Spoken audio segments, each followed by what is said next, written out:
अस्सलामुअलैकुम viewers. A friend in need is a friend in deed का क्या मतलब होता है, चलिए आज की इस वीडियो में हम देख लेते हैं।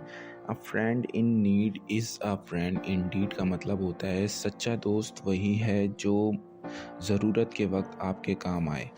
यानी कि ज़रूरत के वक्त जो दोस्त आपके काम आता है वही असल में आपका दोस्त होता है, वही असल में आपका पक्का दोस्त होता है। तो दोस्तों, इसकी मिसाल मैं आपको एक कहानी सुना कर दे देता हूँ। फ़र्ज़ करें कि आपके दो दोस्त हैं और आप तीनों एक साथ इकट्ठा कहीं जाते हैं, घूमते फिरते हैं, पार्टियाँ करते हैं, हर वक्त साथ टाइम गुजारते हैं। लेकिन एक दिन आपका बेटा बीमार हो जाता है, ठीक है? और उसमें से आप तीनों में से एक डॉक्टर है और वो डॉक्टर जो है आपके बेटे को देखने के लिए आपसे पैसे चार्ज करता है, तो वो आपका दोस्त नहीं कहलाएगा, सच्चा पक्का दोस्त नहीं कहलाएगा।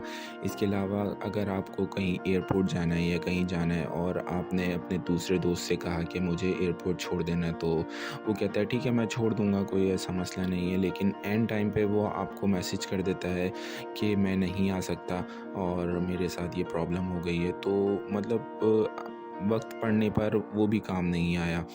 तो ठीक है, अब आपको एयरपोर्ट जाना है लेकिन आपके पास कोई कन्वेंस नहीं है, तो आपका एक और दोस्त है जिसके साथ आप अक्सर घूमते फिरते नहीं हैं, आप उसके साथ टाइम नहीं गुजारते। लेकिन अगर आप उसको मैसेज करते हैं और वो फ़ौरन भागा भागा चला आता है और आपको एयरपोर्ट छोड़कर आता है, तो वही आपका सच्चा पक्का दोस्त है। यानी कि मुसीबत के वक्त वही आपका काम आया, तो असल में वही आपका दोस्त है। यानी a friend in need is a friend in deed. तो उम्मीद है दोस्तों, ये स्टोरी से आपको समझ में आ गया होगा कि a friend in need is a friend in deed. सच्चा दोस्त वही है जो मुसीबत में आपके काम आए। उम्मीद है ये वीडियो आपको पसंद आई होगी। इस वीडियो को लाइक ज़रूर कर दें और प्लीज़ प्लीज़ प्लीज़ हमारे चैनल को सब्सक्राइब कर दें।